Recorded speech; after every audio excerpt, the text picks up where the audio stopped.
I mixed acetone with coffee and surprised everyone with the result.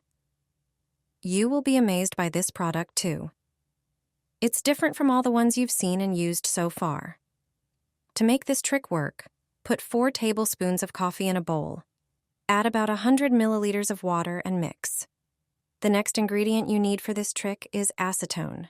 It is a product most commonly used to remove and dissolve many organic substances. Just 2 tablespoons of acetone are enough to remove various stains, dissolve burnt fats, and effortlessly eliminate different spots. The final ingredient in the mixture is dishwashing liquid. Use 4 tablespoons and mix everything well. Dishwashing liquid handles various kitchen stains perfectly.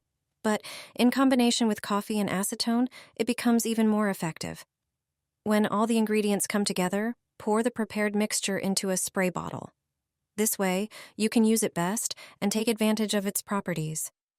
The ingredients in this mixture, once combined and mixed, are ready for immediate use. Such a small amount is already sufficient to clean many pots and pans, or one pan, many times. Let me know if you also use coffee for cleaning in your home.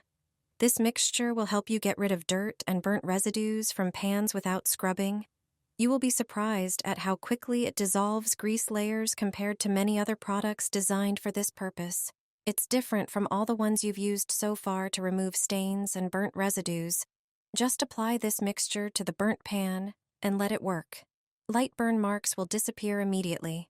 You won't even need a scrubbing brush. It will only come in handy for stronger burn marks.